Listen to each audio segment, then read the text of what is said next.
9 મહિના થઈ ગયા, ડિલિવરી થઈ અને પછી આપણે જોઈએ કે બચ્ચામાં તો આટલી બધી ખોટ છે.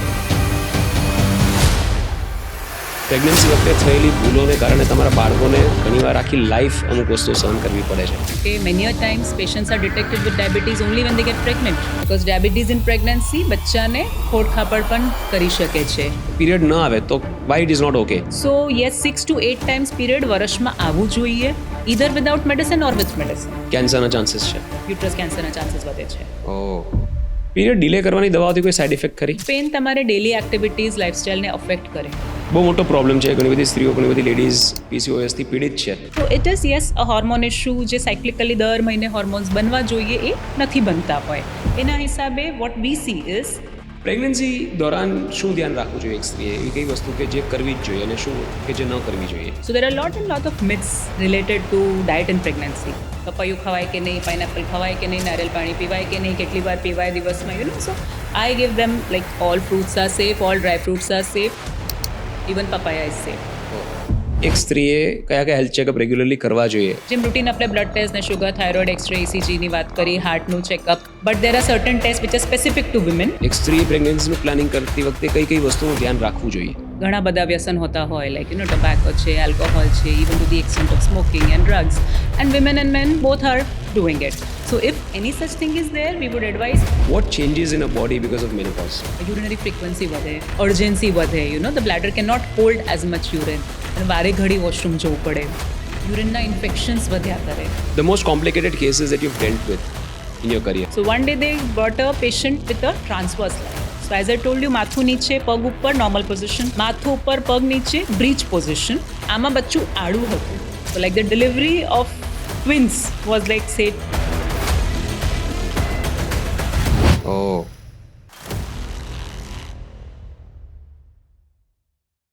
નમસ્કાર દોસ્તો, સ્વાગત છે આજના ખાસ એપિસોડમાં. દોસ્તો, આપણે કેડી હોસ્પિટલ સાથે જે હેલ્થકેરની એક સિરીઝ કરી રહ્યા છીએ એના અંતર્ગત આ ખૂબ જ મહત્વનો એપિસોડ છે, જે મારી વિનંતી છે કે આપ સૌ આખો જોજો અને જે લોકોને તમને એવું લાગે કે આ એપિસોડની જરૂર હોય એમને જરૂરથી મોકલાવશો. મિત્રો, સ્ત્રીની હેલ્થ લઈને, સ્ત્રીની રિપ્રોડક્ટિવ સિસ્ટમ અને ગાયનેકોલોજીને લઈને ઘણી બધી માન્યતાઓ ઘણા બધા લોકોને અલગ અલગ રીતે છે. આ એક એવો ટોપિક, એવો સબ્જેક્ટ છે જેમાં જૂની પેઢી અને નવી પેઢી બંનેની પોતપોતાની માન્યતાઓ છે અને બંને એકબીજાની નજીક આવવાનો પ્રયત્ન કરે છે, પણ છતાં ઘણી બધી જૂની માન્યતાઓ છે, ઘણી બધી નવી માન્યતાઓ લોકોને ઊભી થાય છે અને એના કારણે ઘણીવાર ઘણા બધા કન્ફ્યુઝન્સ પણ થતા હોય. તો એનું સોલ્યુશન ક્યાંથી મળે? ખબર કેવી રીતે પડે કે શું કરવાનું? એક સ્ત્રીને પોતાની હેલ્થ માટે, પોતાનું ધ્યાન રાખવા માટે, રિપ્રોડક્ટિવ સિસ્ટમને હેલ્ધી રાખવા માટે, પ્રેગ્નન્સી વખતે, પ્રેગ્નન્સી પહેલાં, પ્રેગ્નન્સી પછી અને સ્ત્રીઓને મેનોપોઝ વખતે કઈ કઈ વસ્તુનું ધ્યાન રાખવું અને કયા કયા કોમ્પ્લિકેશન્સ ક્યારે કયા સ્ટેજ પર આવી શકે છે, એ ન આવે એની માટે શું કરવું, એની વિશે ઘણી બધી માન્યતાઓ છે, ઘણી બધા મિથ છે.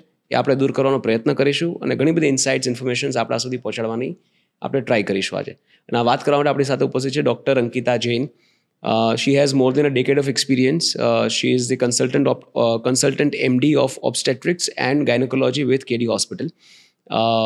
Very well known, very accomplished doctor in her own field. પૂરા દેશમાં ઘણી બધી અલગ અલગ સંસ્થાઓ સાથે જોડાયેલા છે. એમને પોતે પણ ઘણું બધું રિસર્ચ કરેલું છે. આજે એમની પાસેથી ઘણા બધા ઇન્સાઇટ્સ લેવાના છે. તો ચલો શરૂ કરીએ. Doctor Ankita Jain, welcome to the ચૈથાડેશ્વર show. Thank you so much. તો જે મેં કીધું કે લોકોને ઘણી બધી માન્યતાઓ છે. પ્રેગ્નન્સી એક એવો ટોપિક છે, ગાયનેકોલોજી એક એવો ટોપિક છે કે જેમાં ટ્રેડિશનલી જે આપણે ઘરગથ્થુ ઉપચારો કહીએ એ ચાલતા આવે છે અને એમાં પણ અભ્રંશ થતો હોય, કારણ કે એમાં પણ ઘણી બધી પેઢીઓ ચેન્જ થઈ ગઈ. તો અત્યારે જે પેઢી એના વિશે વાતો કરે છે એમને પૂરેપૂરી ખબર છે કે નથી એ પણ આપણને નથી ખબર. ઘણું સાચું પણ હશે ફોર શ્યોર. અને મેડિકલ સાયન્સ એના હિસાબથી પ્રોગ્રેસ કરે છે. મેડિકલ સાયન્સ જે પ્રોગ્રેસ કરે છે એ જૂની પેઢીને ઘણીવાર ડિસ્પ્રૂવ કરે છે. હા, એમને ચેલેન્જિંગ લાગે કે આવું થોડી હોય, અમે તો વર્ષોથી આવું કરતા આવ્યા છીએ. તેના કારણે ઘણા બધા ડિફરન્સીસ ઊભા થાય છે. આપણે એની વાતો કરીએ. આપણે પ્રેગ્નન્સીથી આ કોન્વર્ઝેશનની શરૂઆત કરીએ. પ્રેગ્નન્સીનું પ્લાનિંગ કેવી રીતે કરવું જોઈએ? એક સ્ત્રીએ પ્રેગ્નન્સીનું પ્લાનિંગ કરતી વખતે કઈ કઈ વસ્તુનું ધ્યાન રાખવું જોઈએ? What should be the ideal thought process? Yes, exactly. So જ્યારે પ્રેગ્નન્સી પ્લાન કરતા હોઈએ, the husband and wife should be on the same page. ઠીક છે, it's not one person game કે ભાઈ let one day fine day I decide let's get pregnant. Both of them should be physically, mentally, financially ready. ઘણી વાર અમને patients પૂછે છે કે what is the right time for me to get pregnant. I said I can just give you like a medical answer કે આ age કે duration, but you have to be ready in all aspects.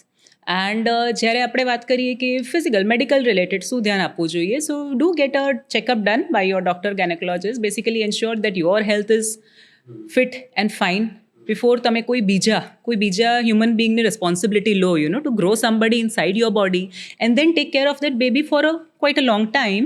You yourself have to be in a good physical and mental health. Obviously we rule out કોઈ બીજી બીમારી તો નથી હોય તો એને આપણે કંટ્રોલમાં કરીએ. Any addictions? This is a very important question. Many a times people hesitate from asking, but ઘણા બધા વ્યસન હોતા હોય, like tobacco છે, alcohol છે, even to the extent of smoking and drugs, and women and men both are doing it. So if any such thing is there, we would advise કે ભાઈ એ વસ્તુને પહેલાં ધીમે ધીમે curtail કરીને બંધ કરો, not just for the sake of pregnancy but for your own health as well. Regular exercise is so important. Many a times we see patients, we see women, they are like, since I started planning pregnancy, મેં બધું બંધ કરી દીધું, ચાલવાનું, gym, exercise, vote ever પહેલાં બધું કરતી હતી, પણ હવે મેં બધું બંધ કરી દીધું. અને મેમ જ્યારથી હું પ્રેગ્નન્સી પ્લાન કરું છું મારે પીરિયડ્સ અનિયમિત થઈ ગયા. So I said your body doesn't know that you are planning pregnancy, it's a decision that you took. તમારા પીરિયડ્સ એટલા માટે અનિયમિત થયા because you are stressing about it and you have stop the exercises. Maybe she did have some underlying issue, which was well managed with her exercises. But because જેમ તમે કીધું પહેલાંથી ચાલતું આવ્યું છે કે ભાઈ આ નહીં કરો, પેલું નહીં કરો, she just stopped all exercises and her periods became irregular. So it is very essential કે તમે pregnancy રહે એની પહેલાંથી જ keep your body physically fit, do exercise, don't be afraid of weight training, running, yoga, etc. Because it's easier. તમે જો પહેલાંથી કરતા હો તો જ્યારે પ્રેગ્નન્ટ થાઓ ત્યારે એ વસ્તુ કન્ટિન્યુ કરવાની ઇઝી હોય. Rather than today you are 4 months, 5 months pregnant and I ask you to start something new. So physical activity is very, very important. પહેલાંના જમાનામાં કેમ નથી જતા હતા જેમ? People are like, અમે તો ક્યારે નથી ગયા. But see, world is changing, times are changing. ત્યારે તમે ચાલીને શાકભાજી લેવા, પાણી ભરવા જતા હતા. Everything was done in a squatting position. Okay, right from your toilets to your cooking and eating and even sleeping on the floor. Was it a good thing or a bad thing? Is actually good for your pelvic floor. It's not good for your knees. So it depends on whom you are asking. So yes, a lot of squatting does impact the knees, but it promotes good health, especially when you're trying for delivery. ને આપણે જ્યારે એની વાત કરીએ, so for vaginal deliveries, it's a very good exercise. So a time because of all these activities, they did not need to go to the gym. But in today's scenario, we are very sedentary. ઉઠ્યા, કામ પર ગયા, ગાડીમાં બેસીને લિફ્ટમાં કામ પર ગયા, કામ કર્યું, પાછા લિફ્ટ, ગાડી, back, sleep. That's why we need to take out an hour. 1 કલાક આપણે ફિઝિકલ એક્ટિવિટી માટે કાઢવાનું બહુ જ જરૂરી થઈ ગયું, give whatever the age. Right. 1 hour is a generalized term, but થોડો સમય પોતાના શરીર માટે આપવો જોઈએ ફોર ઓલ એજીસ. રાઈટ. એવા કયા ટેસ્ટ છે, મેડિકલ ટેસ્ટ કે જે પ્રેગ્નન્સી પહેલા કરી જ લેવા જોઈએ? Yeah, all right. So hemoglobin is very, very important because even right now, India ma anemia is it's like one of the topmost causes of maternal morbidity and mortality. So જ્યારે જે pregnant સ્ત્રી હોય એની સેહત બગડવાનું અને even to the extent of death in pregnancy, anemia is a big contributor.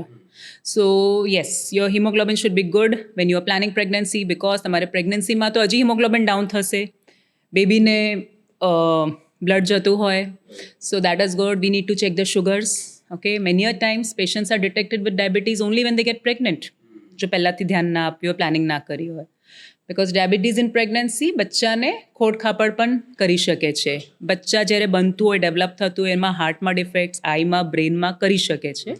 સો જો diabetes હોય તો એને control રાખવાનું એન્ડ દેન પ્રેગ્નન્ટ થઈ શકીએ. બ્લડ પ્રેશર છે, thyroid issues, because if thyroid is not controlled બચ્ચાના મેન્ટલ ડેવલપમેન્ટ પર અસર પડી શકે છે. We do a certain test for fertility reserve કે ભાઈ કેટલાને કેવા એગ્સ છે ઓવરીઝમાં, જેથી આપણને પ્રેગ્નન્સી ચાન્સીસનો અંદાજો આવે. બહુ જરૂરી છે, બહુ અગત્યનું છે હસબન્ડને ચેક કરવાનું. Many times it's only the female. Even the woman comes to us with her mother or mother in law કે I am not able to get pregnant. I said where is your husband? કે એ તો નહીં આવ્યો, એની શું જરૂર? મેં કે that's why you not getting pregnant. How can you get pregnant without evaluating the husband? And many a times it is seen કે woman is fine, absolutely fine, but હસબન્ડને કાં તો સ્પર્મ કાઉન્ટ લો છે, કે મોટિલિટી સારી નથી, કે there are conditions called varicocele, so it is important to check the husband. It's 50-50. Even જો પ્રેગ્નન્સી ના રહેતી હોય તો most of the reasons 30 to 40% are cases of male infertility. Right. So it's very important to check the husband as well. Test for the infections, જેમ આપણે કહીએ hepatitis, HIV, HCV, many or times ખબર જ ના હોય કોઈને કે કોઈ ઇન્ફેક્શન બોડીમાં રસાઇડ કરતું હોય જે બચ્ચાને પણ જઈ શકે. સો it is a good idea to check for them as well. Okay doctor, I want to ask this out of curiosity. મેં ઘણી બધી સ્ત્રીઓને આવું ફીલ કરતા જોઈ છે કે સાંભળી છે કે ઇવન આપણે ઓનલાઈન જોતા હોય કે પર્સનલી મળતા હોય કે nature has been a little unfair to women when it comes to producing a baby or let's say producing a life. ઘણી બધી રીતે કે એની માટેના એક બાળકને જન્મ આપવા માટેના જેટલા ડિફિકલ્ટ પાર્ટ્સ છે, જેટલા ડિફિકલ્ટ ટાસ્ક છે, એ બધા એક સ્ત્રીને કરવાના છે, રાઈટ? એની માટે જે they have to go through periods so that they can get pregnant, right? So that is one part કે એ તો લાઈફ ટાઈમ સુધી છે, રાઈટ? મતલબ until menopause you go through that pain, number one.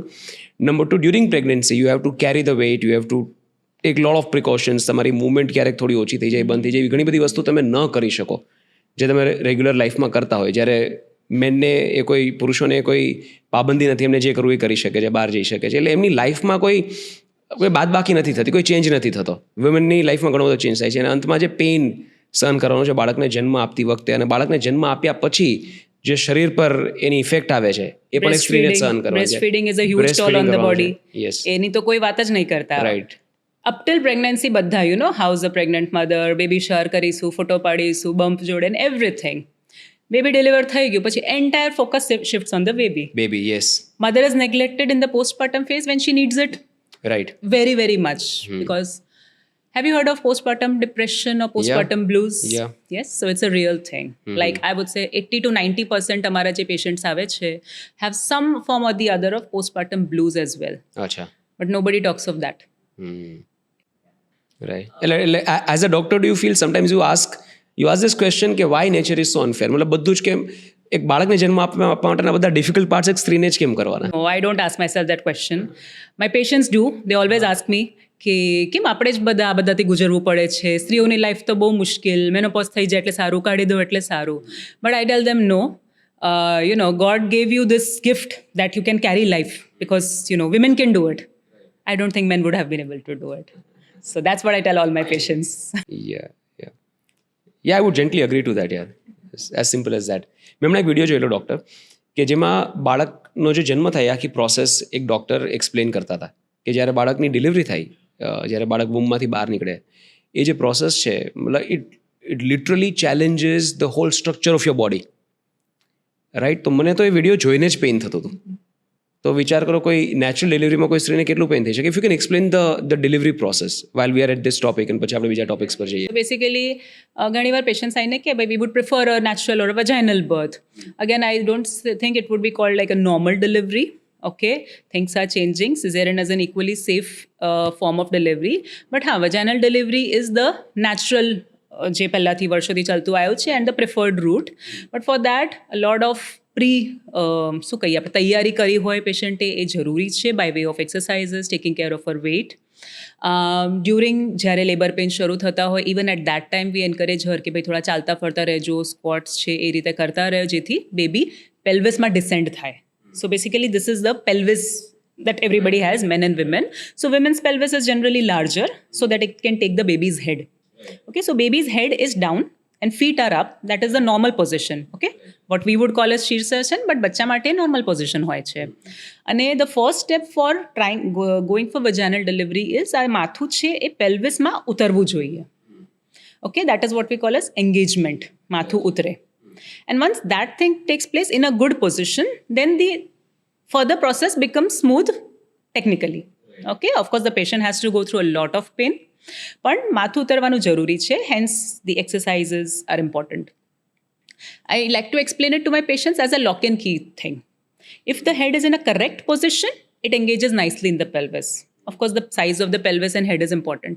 પણ જો થોડું પણ વાંકું ચૂકું હોય, okay, ideally the face of the baby should be behind, this part should be in front, so it comes out easily. Suppose vadelu che, the face is in front, then the head doesn't go in the pelvis. And unless it enters the pelvis, how can it come out vaginally? It's like you want to exit the room, but તમે બારણા સુધી જ ના પહોંચો તો બહાર કેવી રીતે નીકળો? So that is the first step. Once the head is engaged, જેમ પેઇન્સ આવે બચ્ચું નીચે આવતું જાય, યુટ્રસનો નીચેનો પાર્ટ હોય છે it is called as cervix. So એ સર્વિક્સ જેમ જેમ પેન વધે ઓપન થતું જાય and once it is fully dilated up to 10 centimetre. કેમ કે એવરેજ આ બચ્ચાના માથાની size the diameter that we take is 10 centimetre. That is the time when the baby is ready to come out. there's a thing which is called as episiotomy, કાં તો આપણે સમજીએ નીચેના ટાંકા, too especially in the first delivery કે બચ્ચું મોટું હોય તો પછી નીચેની જગ્યાએ પેરિનિયમમાં we put a small surgical incision, એક નાનકડું કટ આપીએ આટલો મોટો baby, so that the baby gets more space to come out. If you don't put it sometimes એ બધું ટેર કરીને ફાડીને બહાર આવે. those tears can reach up to the anus, જે સ્ટૂલ પાસ કરવાની જગ્યા હોય છે ત્યાં સુધી એ જઈ શકે. there may be a lot of bleeding in the tears and obviously stool related problems and it's difficult to repair. એટલે better we go for an episiotomy. ઘણીવાર લોકો કહેતા હોય કે I don't want an episiotomy, do it natural, no cuts. પણ it is especially in first mothers એ જગ્યા બહુ ટાઈટ હોય એટલે it's better to give an episiotomy rather than risking a cut, a tear which is more difficult to repair. પાછળથી pain ને બધું વધારે થઈ શકે. Post delivery also it's important two exercise and make your pelvic flow stronger. Otherwise complications like urinary leakage, uterus બહાર આવવાનું, પેશાબની થેલી બહાર આવે, એ બધા પણ થઈ શકે છે. યુઝ્યુઅલી એક માન્યતા લોકોની ગુજરાતમાં એક વધારે છે કે એટલે બધા જનરલ એવું માનતા હોય અને ઘરમાં એવી વાતો પણ થતી હોય કે તમે ડૉક્ટર પાસે જાઓ ને એટલે તમે સિઝેરિયન ડિલિવરી જ કહેશે, right? No doctor talks about vaginal delivery એટલે કે નેચરલ ડિલિવરી. મોટા ભાગે લોકો એવું માને છે. હું એવું નથી માનતો, ટુ બી ઓનેસ્ટ. અને જો આપણે બહારના દેશમાં જોઈએ તો બહારના દેશમાં પણ પહેલાં ડૉક્ટરનો આગ્રહ એવો હોય છે કે as long as possible natural delivery કરીએ, અનલેસ ઇટ્સ એબ્સોલ્યુટલી ઇમ્પોસિબલ કે પેશન્ટ કે જે મધરની હેલ્થ જો અફેક્ટ થઈ શકે, ડેન્જર સિચ્યુએશન આવી શકે એવું કંઈ હોય તો પછી લોકો સિઝેરિયન પસંદ કરતા હોઈએ છે. તો તમારા હિસાબથી એવી કઈ માન્યતાઓ છે સિઝેરિયન વિશે લોકોની કે જે ખોટી છે, જે નીકળી જવી જોઈએ? Because outside it is government funded insurance અને ત્યાં બધા પેરામેડિકલ સ્ટાફ ડિલિવરી કરાવતા હોય, દાઈ ને એ બધા. અહીંયા કોઈ ડૉક્ટર ના હોય તો તમે ડિલિવરી નહીં કરાવો, તમે ત્યાંથી જતા રહેશો. Because we have promoted the private sector so much. બરાબર. You may choose to edit this out but no it's okay, people need to know this.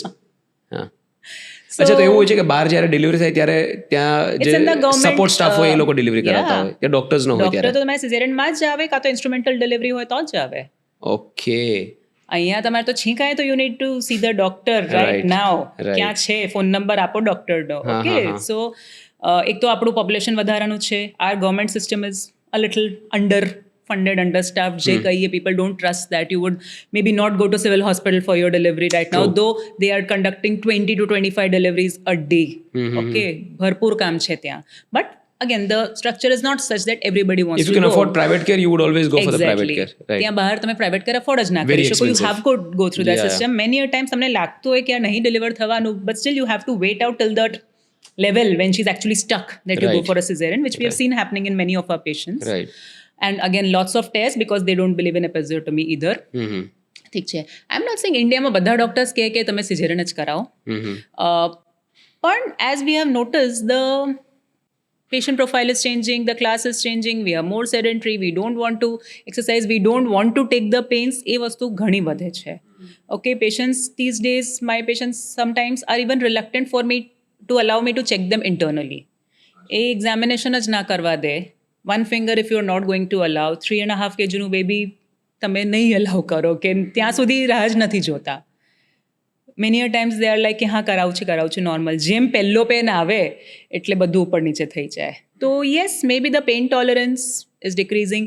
People want things in a planned manner. This is something which is non-medical, but they are like, હવે ક્યારે આવશે દુખાવો, ભાગવું પડશે રાતમાં, રજા કેવી રીતે લઈશ, Uncertainties તો નથી જોતી. શેડ્યુલ કરી આપો ને ma'am. Okay. We do have a process which is known as labor induction. So basically admit કરીને દુખાવ વધવાની દવા આપીએ છીએ, દુખાવ થવાની દવાઓ આપીએ છીએ, અને then we keep on monitoring them and patients we see whether they are going towards vaginal delivery or a cesarean. So outrightly કોઈ પણ પેશન્ટ આવ્યું હોય ને હું કહી દઉં કે ભાઈ તમારા કેસમાં તો સિઝેરિયન જ આવશે is very very less likely.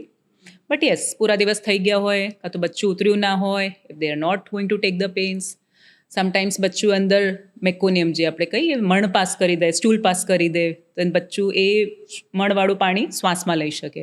એટલે કોઈ પણ એવી ઇમરજન્સી લાગતી હોય then definitely we advise them for CS. Right.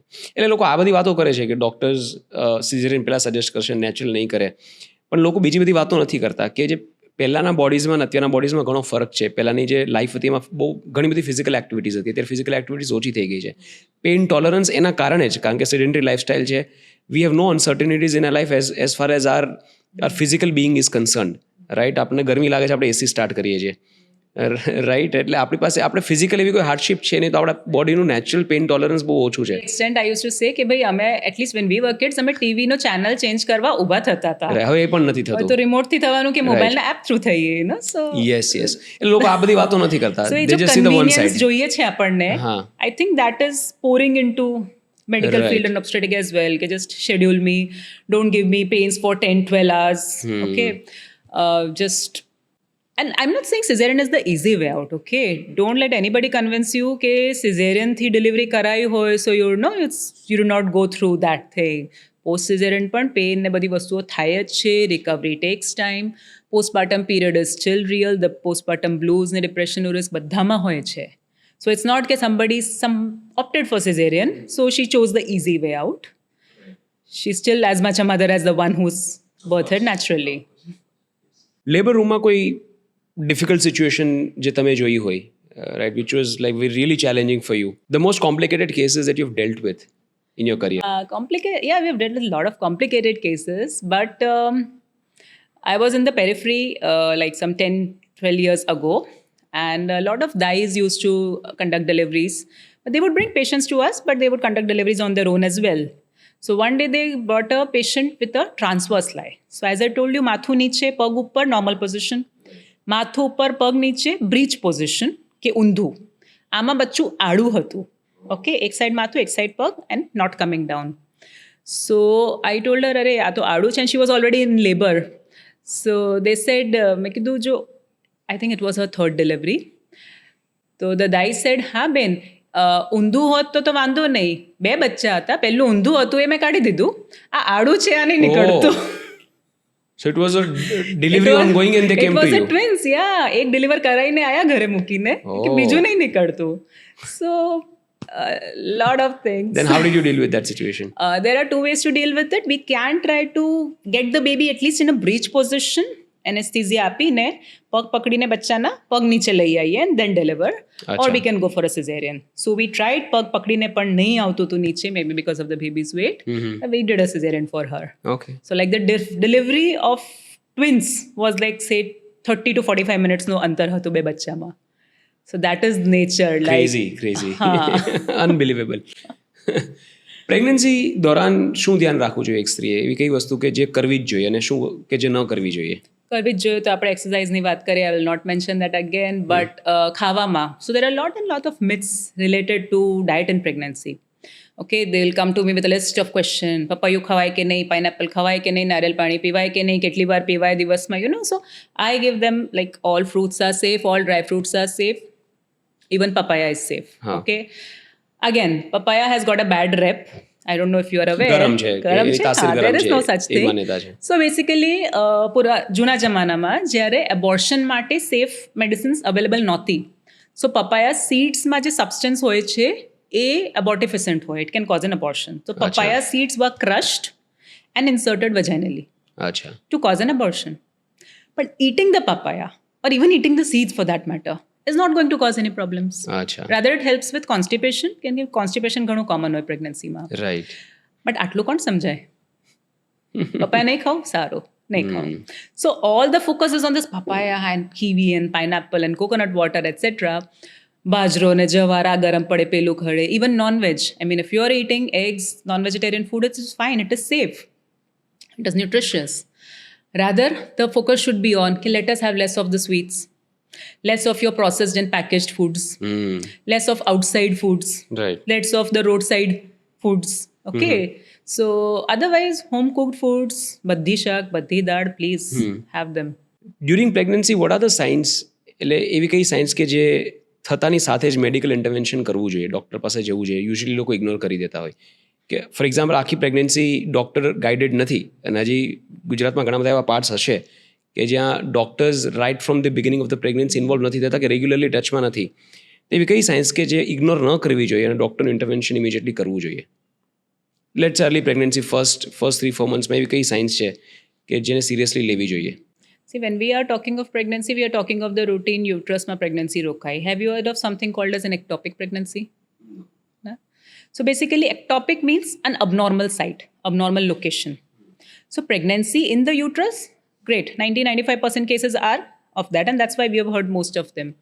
પણ કોઈક વાર જે નળી હોય, જે યુટ્રસ અને ઓવરીની વચ્ચનો રસ્તો છે, કોઈક વાર ત્યાં પ્રેગ્નન્સી અટકાઈ જાય, કોઈક વાર ઓવરીમાં અટકી શકે, કોઈક વાર સર્વિક્સ જે નીચે ડિલિવરીનો રસ્તો છે ત્યાં પ્રેગ્નન્સી રોકાય, કોઈકને સિઝેરિયન સેક્શન થયું હોય તો એના ટાંકાની અંદર રોકાઈ શકે, યુટ્રસની બહાર પેટમાં રોકાઈ શકે, which is quite rare. Most common ટ્યુબની પ્રેગ્નન્સી હોય અને ખબર જ ના પડે, still the patient has pain, or આપણે સોનોગ્રાફી કરી હોય. So checkup in the first trimester, જે અમે કહીએ પહેલાં 3 મહિનામાં ચેકઅપ બહુ જ અગત્યનું છે, જોવા માટે કે પ્રેગ્નન્સી ક્યાં રોકાય છે, યુટ્રસમાં જ છે, એક છે કે બે છે, કે નળીમાં છે, ક્યાં છે. ઓકે, કેમ કે જો નળીની પ્રેગ્નન્સી મિસ થઈ, એ નોર્મલ જગ્યા નથી આપણે પ્રેગ્નન્સી ગ્રો કરવા માટેની. કેવી રીતે ખબર પડે? જ્યારે એ નળી ફાટી જાય, પેટમાં બ્લીડિંગ આવે અને લિટરલી સ્ટ્રેચર પર જ પેશન્ટ આવે, ઓલરેડી 1 લીટર 2 લીટર બ્લડ પ્લેટમાં જતું રહ્યું હોય, જેમાં ઇમરજન્સી સર્જરી કરવી પડે. સો ફર્સ્ટ ડોક્યુમેન્ટેશન પ્રેગ્નન્સી ક્યાં છે, 1 છે, 2 છે, 3 છે, ઇઝ વેરી વેરી ઇમ્પોર્ટન્ટ. એના પછી આપણે 5 મહિને સોનોગ્રાફી, 3 મહિને સોનોગ્રાફી કરતા હોઈએ, બચ્ચામાં કોઈ જેનેટિક ડિફેક્ટ કે ખોટ છે કે નહીં. ઓકે, બધા સેન્ટર્સ બધા અફોર્ડ ના કરી શકે તો એ 5 મહિનાની સોનોગ્રાફી તો અગત્યની છે, કેમ કે ઘણી બધી સિરિયસ ડિફેક્ટ કે ખોટ અબનોર્મલિટી છે જે આપણે બચ્ચું 3 કે 5 મહિનાનું હોય પેટમાં ત્યારે જ પકડી શકીએ. અચ્છા. And then we can save the mother and the fetus from a life of suffering. અને What are the abnormalities that can be caught while the baby is still 3 to 4 months old? Genetic ડિફેક્ટ્સ, જે આપણે down syndrome, Edward syndrome કહીએ, down syndrome ખાસું બધું common છે, અચ્છા. જેમાં એ બચ્ચાને ખબર પડી શકે? Yes at as early as 3 months અચ્છા, સોનોગ્રાફી પ્લસ થોડા બ્લડ ટેસ્ટ હોય એનાથી. બરાબર. બિકોઝ દેન પોસ્ટ ડિલિવરી એ બચ્ચાને learning disability, physical abnormalities, heart, kidney problems, speech problems ઘણી બધી હોય. Even Right. Their life span is reduced may be 15 to 20 years. So it is a There's lot of suffering for both the everybody. sides. So Right. if we can detect, find out problems, sometimes life threatening problems, જેમ બચ્ચાના હાર્ટમાં defect હોય, બ્રેઇનનું development ના થયું હોય, સ્કલનું development ના થયું, brain is outside the skull, you know, so these are not compatible with life. તમે વિચારો બધું સરસ છે, મને તો કોઈ તકલીફ નથી, 9 મહિના થઈ ગયા, ડિલિવરી થઈ, અને પછી આપણે જોઈએ કે બચ્ચામાં તો આટલી બધી ખોટ છે, કાં તો આપણે દોડી એને બીજા ડૉક્ટર્સ પાસે લઈ જઈએ, એની સર્જરીઝ કરાવીએ, કાં તો બચ્ચું નહીં એ બચે. તો ઇટ ઇઝ એસેન્શિયલ કે આપણે પહેલાં 3 ને 5 મહિને સોનોગ્રાફી કરી, જેટલી આપણે સોનોગ્રાફિકલી વસ્તુ પકડી શકીએ એ કરીએ. ઘણીવાર વસ્તુઓ બચ્ચું 6 મહિનાનું થાય, વર્ષનું થાય ત્યારે ખબર પડે છે, એ આપણે ના પકડી શકીએ, પણ what is preventable or what we can catch early, એ કરવું જોઈએ. રાઈટ. એટલે હું જે મોટાભાગના મેડિકલ પોડકાસ્ટમાં હું બોલું જ છું કે મેડિકલ સાયન્સે જે પ્રોગ્રેસ કરી છે ને એનો મહેરબાની કરીને લોકો તમે લાભ લો. રાઈટ. આજે ઘણી બધી માન્યતા હોય કે ડૉક્ટર ઇન્ટરવેન્શન શું જરૂરી છે, પહેલાં તો થતું જ હતું, કારણ કે પહેલાં મેડિકલ સાયન્સ એટલું પ્રોગ્રેસ્ડ નહોતું, પહેલાં એટલું એક્સેસિબલ નહોતું. પહેલાં નાના ટાઉન્સમાં, ગામડા તો દૂરની વાત છે, નાના ટાઉન્સમાં પણ એ બધી ફેસિલિટીઝ અવેલેબલ નહોતી. તો હવે છે તો એનો યુઝ કરવો જોઈએ અને એનો લાભ લેવો જોઈએ કે જેનાથી બંને સાઈડ સફરિંગ ઘટાડી શકાય. એવી કઈ એજ છે ત્યાર પછી પ્રેગ્નન્સી ડિફિકલ્ટ થઈ શકે? સો ઇન્ડિયન પોપ્યુલેશનમાં after the age of 35 ovaries it's called as ageing, જે આપણે બાયોલોજિકલ ક્લોકની વાત કરીએ ને કે ભાઈ somebody's biological clock is ticking. So for Indian women or the Asian women it is 35. After 30 fertility starts decreasing, but after 35 તો ખાસી બધી ઓછી થઈ જાય, પ્રેગ્નન્ટ થવાનું મુશ્કેલી થાય. એન્ડ જ્યારે પ્રેગ્નન્સી રોકાય, સપોઝ ધ એગ્સ જે એની ક્વોલિટી એટલી સારી ના હોય, તો આમાં જ આવા જેનેટિક ડિફેક્ટ્સ થવાનો ચાન્સ વધી જાય. So after the age of 35 or even 40 we are much more vigilant. એવું નથી કે 21 વર્ષે નહીં થઈ શકે, but the chances for an elderly woman who is pregnant are much higher કે કંઈ જેનેટિક ડિફેક્ટ બચ્ચામાં આવે. મેન એમની એજ એટલી બધી ઇફેક્ટ નથી કરતી till 40s or 50s. When we compare with our western counterparts, જે કોકેશિયન પોપ્યુલેશન હોય યુએસએ ને યુરોપની, એ લોકોમાં આ વસ્તુ 40 સુધી નથી હિટ કરતી. Africans can easily get pregnant even 45. અચ્છા, why so? એમાં તો their bodies, their genetics are different. તો એમનો એક પુલ તો 40ની એજમાં પણ આપણે 30 વાળી હોય એટલું હોય છે. Right, so and they do have lot of kids and go on having kids till a later age. But for Indian women 35 પછી પ્રોબ્લેમ્સ આવી શકે. ઓકે, પ્રેગ્નન્સી દરમિયાન પણ ડિપ્રેશનના કેસીસ જોવા મળતા હોય because of the hormonal imbalance. શું કામ, શું થાય કે જેનાથી પ્રેગ્નન્સી, ડ્યુરિંગ પ્રેગ્નન્સી અને આફ્ટર પ્રેગ્નન્સી, જે તમે કીધું પોસ્ટપાર્ટમ બ્લૂઝ કે પોસ્ટપાર્ટમ ડિપ્રેશન, શું કામ આવે એ થોડું સાયન્ટિફિકલી સમજાવો. So basically there is some underlying issue. જ્યારે પ્રેગ્નન્સીના હોર્મોન્સનું ઓવરલોડ થયું ત્યારે that went out of whack. Then the depression and everything started showing up. So but most commonly pregnancy કરતાં postpartum is the phase when the hormones come crashing down. Delivery થઈ, now the pregnancy hormones જે 9 મહિનાથી હતા એ reduce થાય છે. So that really precipitates the depression, the blues thing. But હા, આ બધા ઇન્ડિવિજ્યુઅલ્સને યુઝ્યુઅલી પ્રી પ્રેગ્નન્સી પણ કંઈક પ્રોબ્લેમ હશે જ, which was may be not discussed, not detected, not treated. So જ્યારે પ્રી પ્રેગ્નન્સી કાઉન્સેલિંગની વાત થાય તો એટલે physical health, mental health, everything is important. Is it more external or internal the causes of depression? Yeah. So બહારના it is- એન્વાયરમેન્ટથી કે અંદરના હોર્મોનલ ચેન્જીસથી કેનાથી વધારે અફેક્ટ થાય? બંનેવથી થાય, ઓફકોર્સ બંનેવથી થાય. Internal as in somebody who has that mental makeup, there is some underlying thing. એમાં કંઈક એક્સટર્નલ ફેક્ટર્સ આવ્યા, જેમ આપણે વાત કરી કોવિડ આવ્યું, you know the huge stress for anybody. Or someone it may be something as small as જેમ હમણાં બહાર કોઈ એક સિટીમાં બોમ્બ બ્લાસ્ટ થયું કે ક્યાંય એક એક્સિડન્ટ થયું, and you know just reading that news really impacts you and you go in to anxiety or even to the extent of depression. So those are the external factors. જેમ કદાચ આપણે વાંચીને okay ઓહો we would discuss it and move on, but for some people it may precipitate underlying anxiety. Right, okay.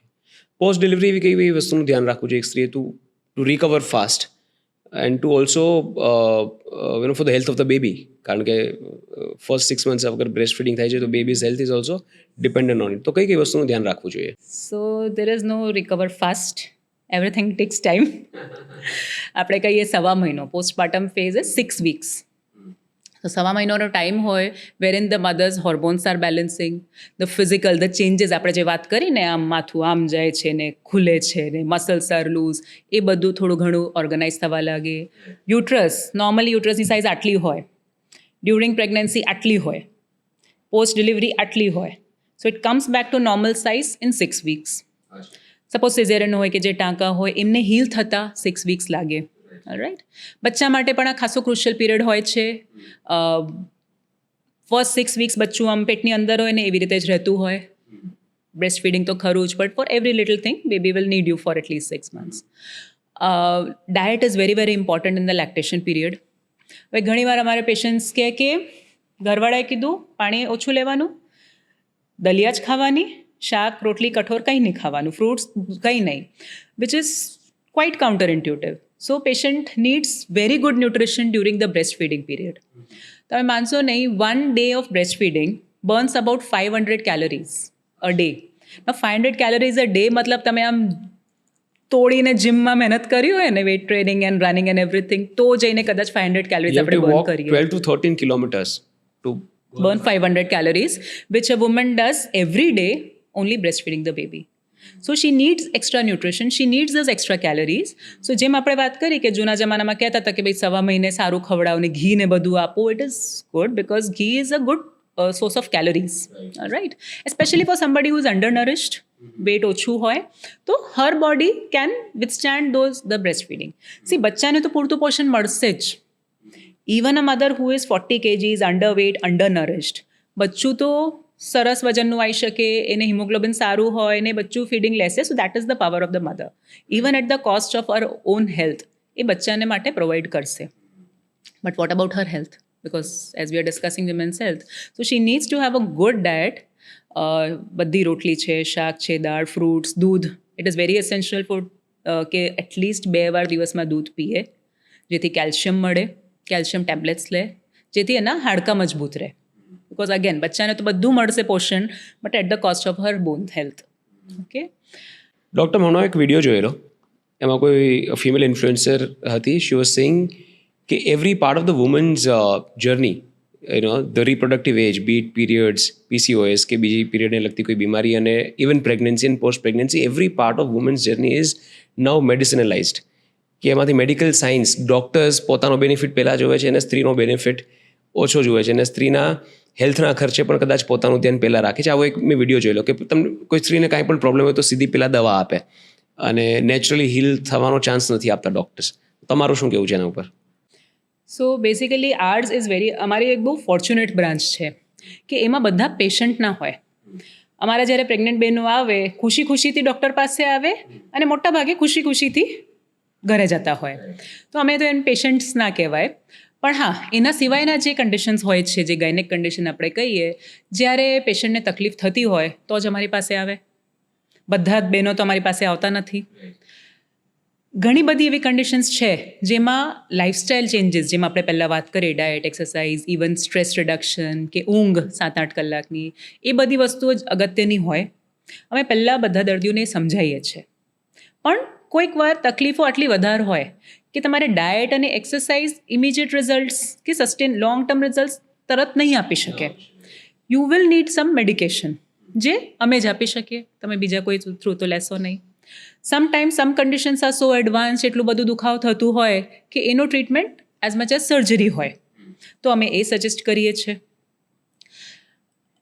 I would not સે કે અમે એ બધી વસ્તુઓને બિઝનેસ કે મની મેકિંગ મોડલ કે એવું બનાવી દીધું છે. People do have problems, they come to us. Diet, exercise wherever applicable બધી જગ્યાએ અમે સમજાવીએ છીએ. પણ એના સિવાય અમારે જે એમને સોલ્યુશન્સ આપવાના હોય છે એ જરૂરી છે. Right. So as a doctor you take your decisions કે? No, again I don't say I take the decisions.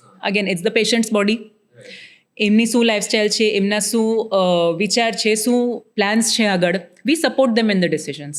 She comes to me with a problem, હું એને ચેક કરું, હું એને બતાવું કે આ પ્રોબ્લેમનું કારણ શું છે, હું એને બતાવું કે આના આટલા ઓપ્શન્સ છે આપણી પાસે. આપણે કંઈ ના કરીએ તો આવું થઈ શકે, just tech care of diet, exercise, પણ આવું વસ્તુ રહેશે. આપણે એની આ દવા કરી શકીએ, કાં તો આપણે સર્જરી કરી શકીએ. દેન પેશન્ટ અકોર્ડિંગલી ચૂઝ કરે કે ચલો આપણે એવું કરીએ કે પહેલાં થોડા મહિના આનથી ટ્રાય કરીએ, નહીં હોય તો આ કરીએ. સમટાઈમ્સ પેશન્ટ્સને એ ચોઇસ નહીં બનાવવાની હોય, or they are not that educated કે they can take that decision, એ કે બેન તમે જેમ કહો સારું.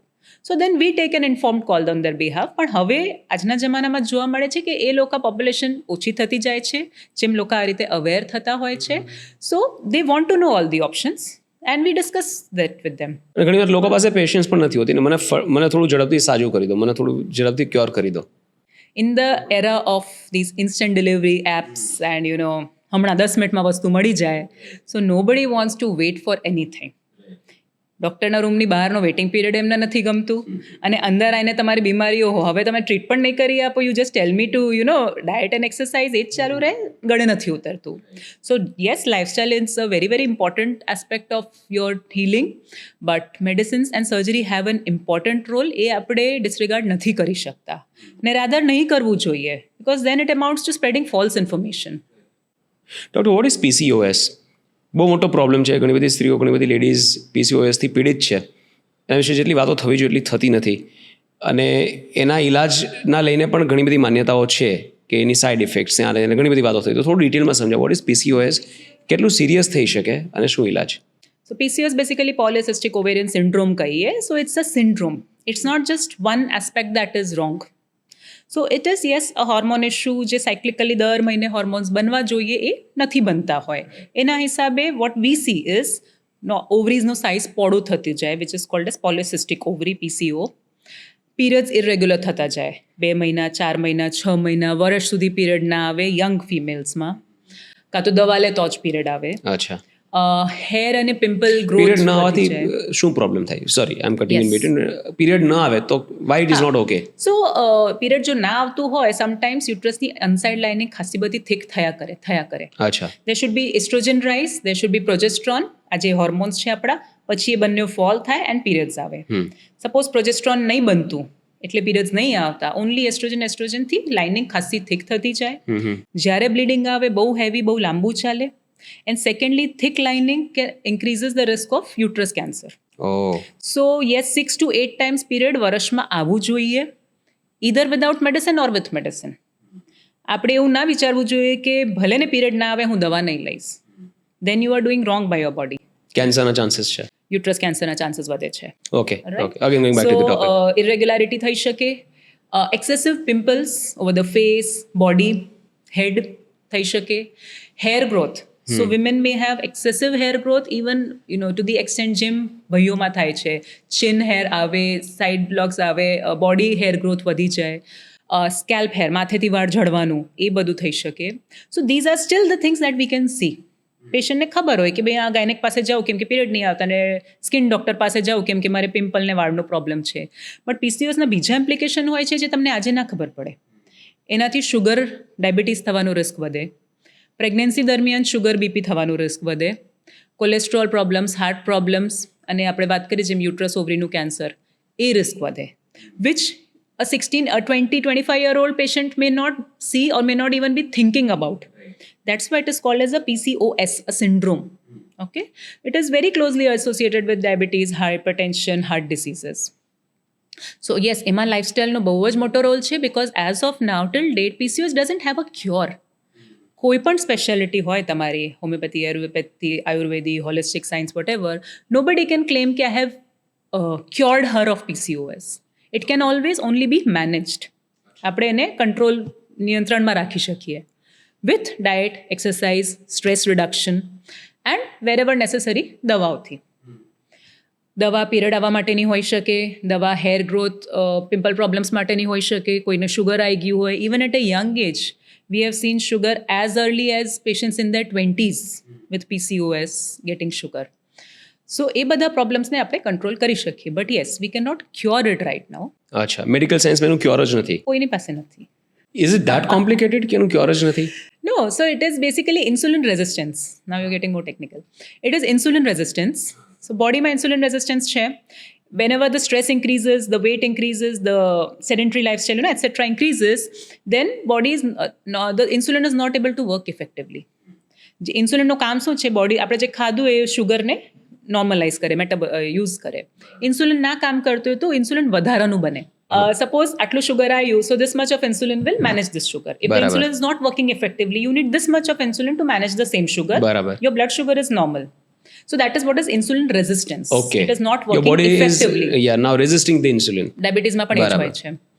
સો ઇન્સ્યુલિન, વધારાનું ઇન્સ્યુલિન બોડીમાં બને છે to maintain the blood sugar at a normal level. Now this extra insulin goes to the ovaries.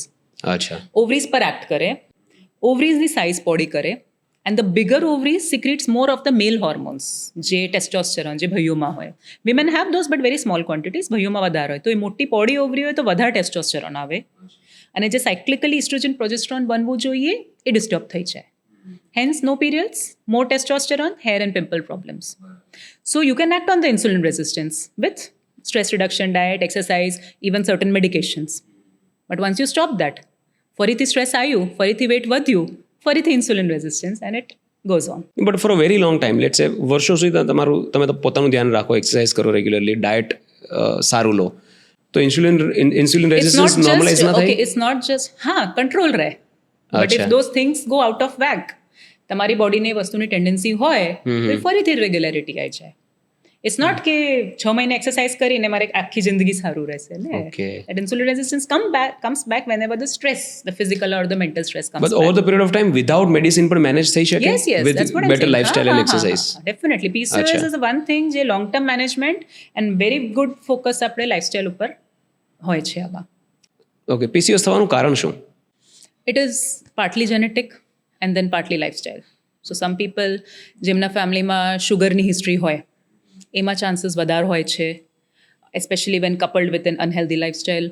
Some mothers who have diabetes in pregnancy, એમના છોકરીઓને PCOS થવાના ચાન્સીસ વધારે હોય છે, the fetuses. So yeah, some factors are beyond your control, પણ જે આપણા હાથમાં છે, rather than saying કે મારે તો વારસાગત છે, મારાથી તો કંઈ ના થાય, let us focus on the factors that we can control.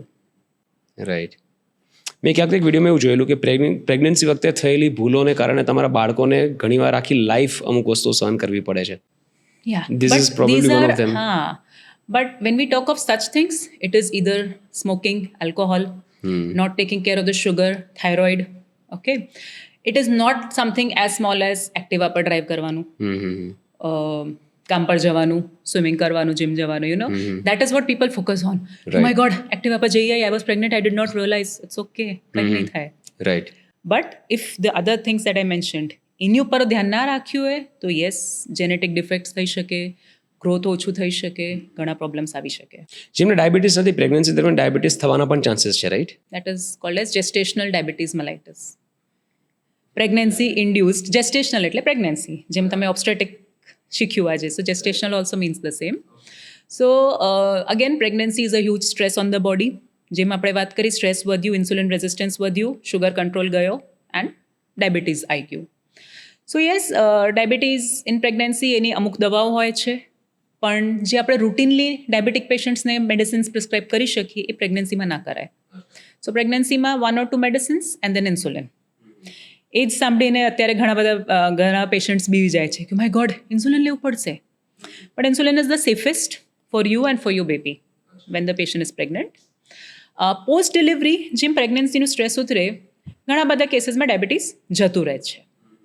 પણ અગેન જેમ આગળ જતાં લાઇફસ્ટાઈલને બધું ધ્યાન ના રહે તો પછી ફરી આવવાની શક્યતા હોય છે, બીજી પ્રેગ્નન્સીમાં આવવાની શક્યતા હોય છે. ઓકે, પીસીઓએસનું પ્રમાણ અત્યારે વધી ગયું છે એવું છે કે અત્યારે ડાયગ્નોઝ વધારે થાય છે? What you think? ના, થોડું વધી તો ગયું છે given what lifestyle we are leading. And yes, early detection, diagnosis, patients are more aware, people are more aware. ઘણીવાર અમારી સામેથી જ કહીને આવે કે મને ચેક કરી આપો ને, પીસીઓએસ તો નથી, because they have seen lots of reels and posts on this. Not every obese patient has PCOS. બધા પીસીઓએસ પેશન્ટ્સ પણ ઓબીસ કે ઓવરવેટ નથી હોતા. બટ યસ, આપણી ડિટેક્શન જે ઇઝ છે આપણી પાસે સોનોગ્રાફી કરવાની ને પિકઅપ કરવાની આ વસ્તુ એ વધતી જાય છે. And yes, the changing world, તો લાઇફસ્ટાઈલના હિસાબે પણ પીસીઓએસ વધારે જોવા મળે છે. એવા કયા પોપ્યુલર મિથ્સ છે પીસીઓએસને લઈને જે તમે ક્લેરિફાઈ કરવા માગશો કે આ બિલીવ ન કરવું જોઈએ? સોશિયલ મીડિયામાં ત્યારે હાફ નોલેજ બહુ ફરે છે. Yeah, very most of our patients, I mean, it's a very normal tendency, I give you a diagnosis કે ભાઈ તમને આવી પ્રોબ્લેમ છે, તો આજના જમાનામાં સીધું ડૉક્ટરના ઓફિસના બહાર જઈને જ ટક ટક ટક, how do I cure PCOS fast without doctor? Naturally. I tell them exercise. What is the best exercise for PCOS? What is the best exercise for fat loss? I tell them to take care of the diet. What food should I eat for PCOS? So I tell them, see, you need weight loss. You need to eat less.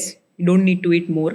So please don't go in search of any magic food or juice or teas or even magic exercises. Okay? So magic is not in the exercise or the food. It is in your consistency. છે કે નહીં? 5 દિવસ 6 દિવસ તમે moderate intensity exercise કરતા હોય, ખાવામાં 80% you are taking care of, I mean home cooked foods 20%, ઠીક છે, ક્યારેક તમે બહારનું ખાધું હોય. You are taking care of your sleep 7 to 9 hours, which is difficult if you're scrolling late in the night અને નેટફ્લિક્સ બધું જોતા હોઈએ. સો if you are taking care of this things consistently over a period of months and years, then things will fall into place. You don't need an overhaul કે આજથી બધું હું આ કબાટમાંથી વસ્તુઓ કાઢીને ખાલી આઈ keep only PCOS friendly products ને એવું નથી હોતું. There is no special exercise that can cure PCOS, though people do promote. If you go up and look online, there are many such Pinterest પર ભરા પડે. There are companies that are built on just PCOS. They are built that we have on found fear. the cure. They are built on fear. અચ્છા. You are afraid, you are fearful કે તમને એક diagnosis મળી છે અને ગમે તે રીતે તમને સોલ્યુશન જોઈએ છે, and we need it fast. We need it to be easy. Nobody wants to take the difficult road. So rather than focusing on consistency and lifestyle, they want to focus on how quickly can I, get a cure for this. And as I told you, there's no cure. You have to keep taking care of things in the long run. I'm still finding it difficult to process that there's no cure. Somehow I'm not able to accept that medical science પાસે But you cure can નથી. manage it. See, there is one surgery for PCOS. જેમાં આપણે જે પોડી ઓવરી થઈ ગઈ હોય એની size reduce કરીએ. But again it is temporary. 6-8 મંથ્સનો એનો ઇફેક્ટ જતો રહે. So it is very less, I mean અત્યારેના જમાનામાં બહુ ઓછી થાય છે સર્જરી. એનું નામ PCO ડ્રિલિંગ છે, ઓવરીની સાઇઝ ઓછી કરવાની સર્જરી.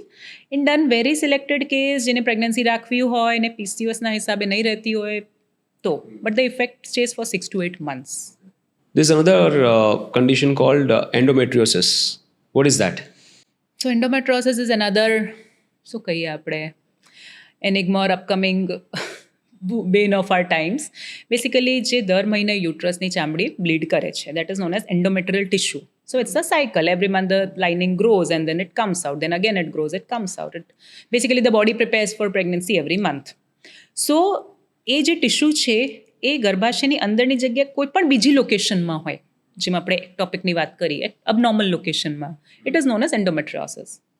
યુટ્રસની મસલ વોલમાં હોઈ શકે, ઓવરીઝમાં હોઈ શકે, યુટ્રસની બહાર હોઈ શકે, આંતડામાં હોય, પેશાબની નળીઓ હોય એની પાસે હોઈ શકે, ચામડીમાં હોઈ શકે, to the extent head to toe એ ગમે ત્યાં પહોંચી શકે. Head to toe? That is, yes, even in the brain and lungs it has been reported. Very rare, પણ એવું થયું છે.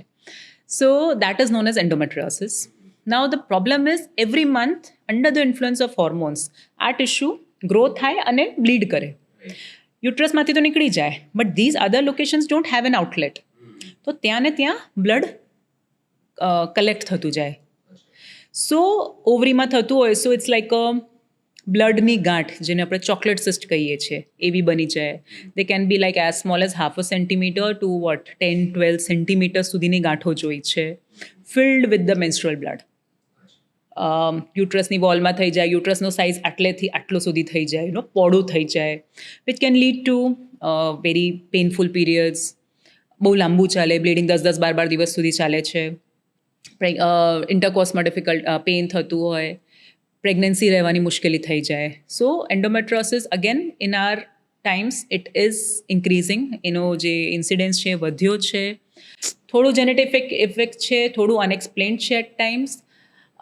I don't think આ લાઇફસ્ટાઇલને કારણે થતું હશે. એન્વાયરમેન્ટલ ઇફેક્ટ છે, may be in the microplastics that we are using, the pesticides, we don't know what's in our food. So that may be the cause of slowly increasing rate of endometriosis. And yes, we are detecting it better. We have good facilities. MRI હોય એનાથી આપણે નાની નાની ગાંઠો પણ શોધી શકીએ છીએ. Is it rare? આ ડિસીઝ રેર છે કે બહુ વ્યાપક છે? Becoming very common, yes. So like 70% જે ઇનફર્ટાઇલ પેશન્ટ હોય, આપણે જે પ્રેગ્નન્ટ ના રહી શકતો એમની વાતો કરીએ તો 70% એન્ડોમેટ્રોસિસ હોય. જ્યારે આપણે હેવી બ્લીડિંગ કે પેઇનફુલ બ્લીડિંગવાળા પેશન્ટ્સમાં જોઈએ તો એ 70-80% એન્ડોમેટ્રોસિસ હોય. અને બીજા બધા કન્ડિશન્સ પણ છે, જેમ ફાઇબ્રોઇડ્સ ને બધા. But endometriosis not rare in today's. Sadly it's not rare in today's era. Apart from genetics આ થવાના કારણો કયા? અનએક્સપ્લેન્ડ માઇક્રોપ્લાસ્ટિક્સ આપણે વાત કરી લીધી એની. અચ્છા, મતલબ એઝ અ હ્યુમન, મતલબ from your habits you can't induce it. No, you really cannot induce the endometriosis. But these things are so much prevalent in our environment that you really cannot even prevent them either.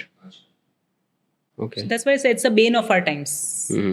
Lifestyle સાથે સાથે આ મળ્યું છે આપણને. Okay, તેનો cure શું? Surgery? At the end of the day surgery. So જે tissue deposit, જે ફાઇબ્રોસિસ થઈ જ ગઈ છે ઓલરેડી, એ કોઈ દવાથી મટવાની નથી, ગાયબ નથી થવાની. યસ, આપણે દવાનો ટ્રાય કરી શકીએ જેને વધારાનો દુખાવો હોય કે એને આપણે બેસાડી રાખીએ. એ વસ્તુ વારે ઘડી દર મહિને ફ્લેર અપ ના થાય, વધે નહીં, એને બેસાડી રાખી શકીએ છીએ. સો ટુ અ સર્ટન એક્સટેન્ટ મેડિસિનથી ખાસું બધું કંટ્રોલ થઈ શકે. પણ સપોઝ ગાંઠો થઈ ગઈ છે, ટુ ધી એક્સટેન્ટ કે આંતડામાં ગાંઠ જતી રહી હોય કે જ્યાંથી પેશાબની નળી આવે એમાં જતી રહી હોય, ત્યાં બ્લોકેજીસ કરવા લાગે કે સિસ્ટ્સ હોય, એ બધી problem, then it has to be treated by surgery. એનો કોઈ દવાનો પણ ઇલાજ નથી. હિયર આઈ વિલ નોટ સે કે લાઇફસ્ટાઇલથી તમારે એને સરખું કરી શકો છો. I am even telling you medicine will also not work. You have to go for surgery by a good surgeon, જે પ્રોબ્લેમ એરિયાઝ છે એ બધા ટેકલ કરી એન્ડ દેન ઓન આપણે થોડુંક દવાનો સહારો લઈ શકીએ છીએ, કેમ કે આ ડિસીઝ ફરીથી પણ આવી શકે. Is is major or minor surgery? It's a very major surgery, supra major surgery. ઘણી બધી વાર પેશન્ટ્સ બહેનો પીરિયડના પેનમાંથી પસાર થતા. You may have heard, people are talking of period leaves, જે મેટર્નિટી લીવ હોય મહિનામાં 2 કે 3 દિવસ તમે લઈ લો. there's a lot of talk about it. That's not the point. પણ જેમ એક માન્યતા હોય કે ભાઈ માસિકમાં દુખાવ થાય છે તો પેનકિલર નહીં લેવાની, વાંધો નહીં, નોર્મલ છે. આઈ ડુ અગ્રી, નોર્મલ છે. નોર્મલ પીરિયડમાં પણ પેન થતું જ હોય છે. અગેન બધાનું ટોલરન્સ જુદું હોય. 10-12 વર્ષની છોકરીનું ટોલરન્સ જુદું હોય, 30-35 વર્ષની બેનનું ટોલરન્સ જુદું હોય. પણ જો પેન તમારે ડેલી એક્ટિવિટીઝ, લાઇફસ્ટાઇલને અફેક્ટ કરે, કે તમે 3 દિવસ તમારે ખાટલે રહેવું પડે, then it is okay to take a painkiller. It is okay to put a hot water bag. But when that medicine, એ દવાથી પણ તમારો પેન નથી જતો, then please get yourself checked કે આ એન્ડોમેટ્રોસિસ કે બીજી કોઈ ઇશ્યુ તો નથી, rather than just saying કે પીરિયડમાં તો પેન થાય. પીરિયડ ડિલે કરવાની દવાઓથી કોઈ સાઇડ ઇફેક્ટ ખરી? કારણ કે આ કેવું છે, દવાની સાઇડ ઇફેક્ટ લોકો ઇઝીલી કનેક્ટ કરી લે, એટલે કે ડિલે કરવાની દવાથી સાઇડ ઇફેક્ટ થતી હોય તો આની પણ સાઇડ ઇફેક્ટ હશે જ, પેન કિલરની કોઈ સાઇડ ઇફેક્ટ નહીં. સો પીરિયડ ડિલે કરવાની ઇઝ અ પ્રોજેસ્ટ્રોન મેડિસિન. જે હોર્મોન નેચરલી બને છે એ હોર્મોન બનતું હોય, ડાઉન થતું હોય, પીરિયડ આવતું હોય. If you don't want period to come, you take that hormone for another 5 days, 7 days, and then the period but does it comes. Affect your regular cycle? Not really. Next month it becomes you count normal. from a new date. Yes. અચ્છા. Pen killers માટે પણ એવું છે કે ભાઈ બહુ pen killers નહીં લેવાની, કિડની ઉપર અને સ્ટમક ઉપર અસર થાય, which is true. If you are taking, તમે દિવસની 3 કે 4 ગોળીઓ લો છો વર્ષો, okay, for years together, if you are taking pain killers, yes, કિડનીને સ્ટમક ઉપર અસર થઈ શકે છે. પણ પીરિયડ પેનમાં સપોઝ કોઈને એન્ડોમેટ્રોસિસ કંઈ જ નથી, but she needs a pen killer or 2 મહિનામાં. 1 મહિનામાં તમે 2 ગોળી લીધી હોય, એનાથી તમને કોઈ લોંગ ટર્મ સાઇડ ઇફેક્ટ્સ નથી થવાના. સો ઇફ આ એન્ટાયર પોડકાસ્ટનું એક પોઈન્ટ હોય તો it's okay to take a pen killer during your periods.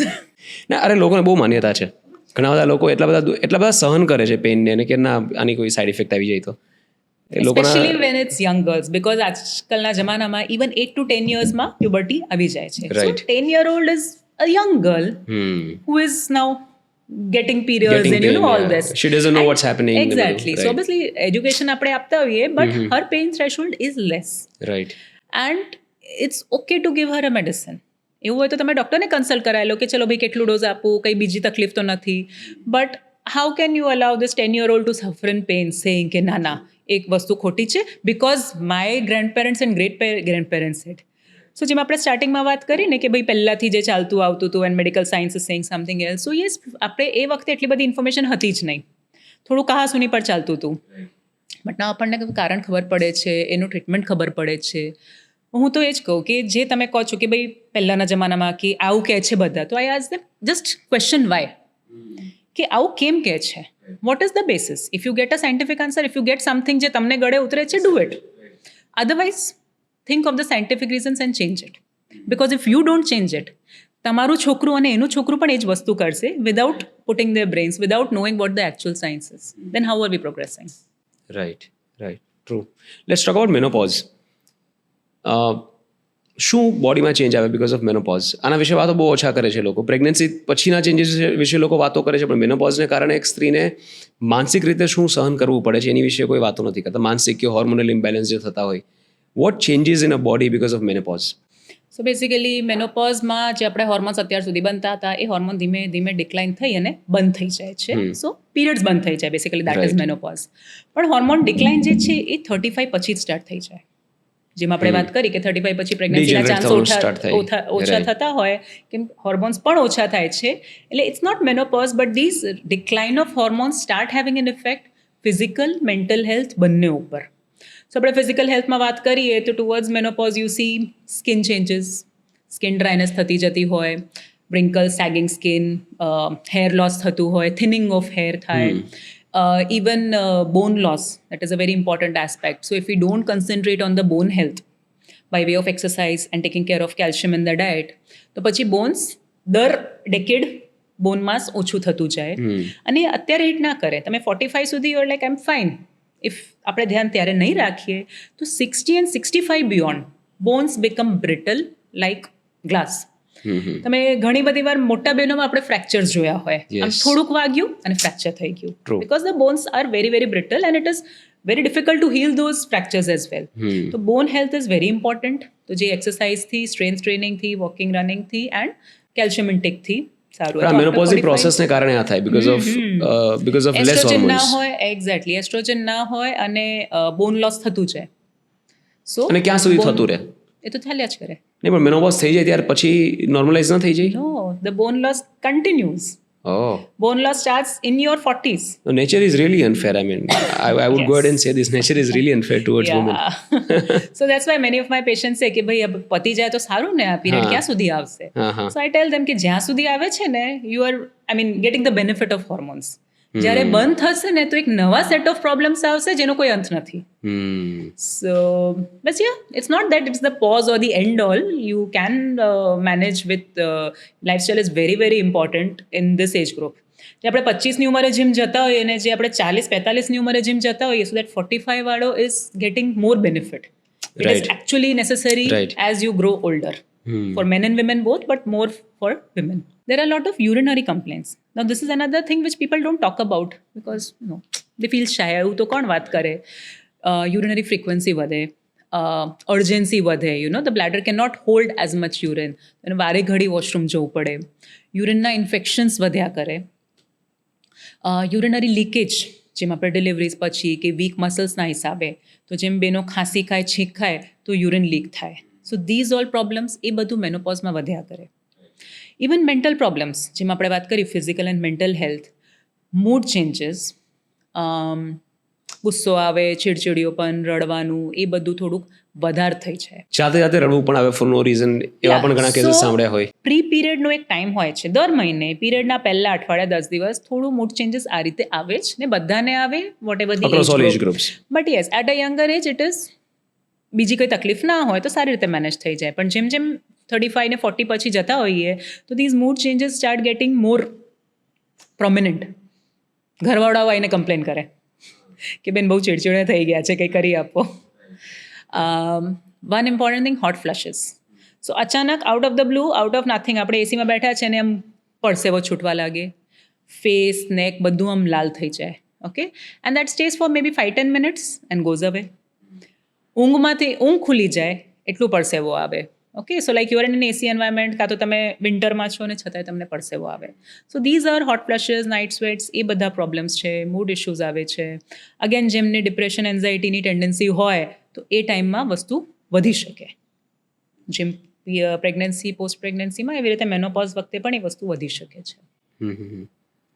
Okay, so especially menopause વખતે જે મેન્ટલ ઇશ્યુઝ આવે છે લોકોને, કે ઘણા બધા કેસીસ મેં સાંભળ્યા છે કે કોઈ સ્ત્રી બેઠા બેઠા રડવા લાગે for no reason and the family is not able to understand why. હવે પ્રોબ્લેમ એ થાય કે એ જે એજ ગ્રુપ છે, એ એજ ગ્રુપ એક તો એટલું બધું સેન્સિટિવ નથી, right? Plus there are lot of barriers કે ઘણી બધી વાતો એકબીજા સાથે ખુલીને શેર નથી કરી શકતા.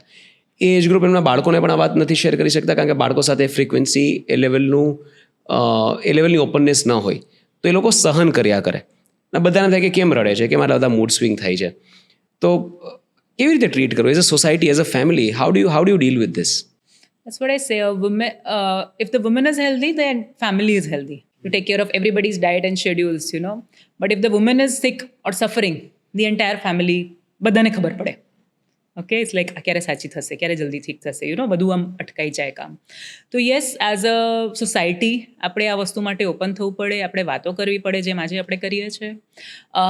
એક રેગ્યુલર હેલ્થ ચેકઅપ નામની વસ્તુ હોય છે, most of the hospitals and clinics are providing, જેમાં શું આપણે રૂટીન બધા બ્લડ રિપોર્ટ્સ થઈ જાય, ટેસ્ટ થઈ જાય, ફિઝિકલ ટેસ્ટિંગ, અમુક કેન્સરનો ઇન્સિડન્સ જેમ જેમ ઉંમર વધતું જાય છે એની ટેસ્ટિંગ થઈ જાય. એન્ડ આમાંથી કોઈ પણ વસ્તુ પ્રોબ્લેમ મળે તો એનો ટ્રીટમેન્ટ શરૂ કરાય, including mental health. So it is, બધા મેનોપોઝલ લેડીઝ રડવા નહીં લાગતા હોય છે, ગુસ્સે ના થતા હોય, જેમાં અંડરલાઈંગ મેન્ટલ ઇશ્યુઝ પણ ચાલતા હોય છે. એમને મેનોપોઝલ જે હોર્મોન્સ ઘટવાની પ્રોબ્લેમ છે એનાથી ઉભરીને આવતા. I think even general awareness helps. એટલે this could sound little stupid, પણ ફોર એક્ઝામ્પલ ઘણી વાર તમને કોઈ પ્રોબ્લેમ છે, તમને કોઈ ડિસીઝ છે, and you are aware of it, and you નો કે મારા બોડીમાં કંઈ થાય છે, કે મને કોઈ વિચાર આવે છે, કે હું કંઈ ફીલ કરું છું, it's because of a certain condition and it's momentary. જો એ જનરલ અવેરનેસ ખાલી વ્યક્તિને જેને થાય છે એને આવી જાય, અને પરિવારને આવી જાય ને, then it's easy to deal with it. Give them some space or give them some comfort. As you said, many a times they are not looking for a medicine. Right. ઘણીવાર અમે જસ્ટ પેશન્ટ જોડે વાતો કરીએ અને આ બધી વસ્તુ બહાર નીકળે, and we tell them કે ભાઈ આ કારણ છે, maybe if you do this it will help you get better. They are fine. Right. એ દવા વગર જ આમ ખુશી જતા રહે બહાર. All right, so sometimes yes, talking it out with either your friends, doctors, even counselors, therapists, that may help. But regular health checkup is important because ઘણી બધી વાર બહેનોને કેવું હોય, આઈને ઓકે કે બેન છેલ્લે છે ને હું 30 વર્ષ પહેલાં મારી ડિલિવરી વખતે ડૉક્ટર પાસે ગઈ હતી, આજ સુધી નહીં ગઈ. ફાઇન. અને then they come with cases of breast lumps, uterus lumps, fibroids. Cervical cancers, અને આ બધી વસ્તુ એવી હોય જે એમ અર્લી એજમાં કોઈક વાર નહીં પકડાય અને વધતી જાય and literally V have scene patients cervical ને બધા યુટ્રસના કેન્સર્સ રિલેટેડ જેમાં કેન્સર સ્પ્રેડ થઈને તમારે લંગ્સ અને બોન્સ સુધી પહોંચી ગયું અને ત્યારે ઓર્થોપેડિકે ડાયગ્નોઝ કરી આપ્યું કે એમને તો કેન્સર છે, ગાયનેકનું ચેકઅપ કરાવો.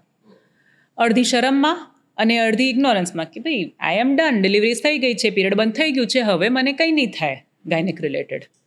સો એવા પણ કેસીસ અમે 60s અને 70sની એજમાં જોયા છે. 40 વર્ષ પછી એક સ્ત્રીએ કયા હેલ્થ ચેકઅપ રેગ્યુલરલી કરવા જોઈએ અને કઈ બેઝિક વસ્તુનું ધ્યાન રાખવું જોઈએ સો દેટ આવી સિચ્યુએશન ભવિષ્યમાં ના આવે? એક્ઝેક્ટલી. જેમ રૂટીન આપણે બ્લડ ટેસ્ટ ને શુગર, થાઇરોઇડ, એક્સરે, ECGની વાત How કરી, frequently? હાર્ટનું checkup once a year is fine. But there are certain test which are specific to women. એની આપણે વાત કરીએ તો સર્વિક્સ માટેનું યુટ્રસનું સોનોગ્રાફી અને બ્રેસ્ટ માટેની મેમોગ્રાફી. સો મેમોગ્રાફી 40 પછી દર 2 વર્ષે કરવી જોઈએ. જેને ફેમિલીમાં હિસ્ટ્રી હોય એને તો વર્ષે કરવી જોઈએ. એન્ડ યસ, મેમોગ્રાફીથી કેન્સર નથી થતું. કેમ કે નેક્સ્ટ ક્વેશ્ચન ઇઝ દેટ કે આ કરવાથી કેન્સર થઈ મેમોગ્રાફીમાં તો ગયું એક્સરે અને એક્સરેથી cancer doesn't, it's very very small and the risk is almost nil.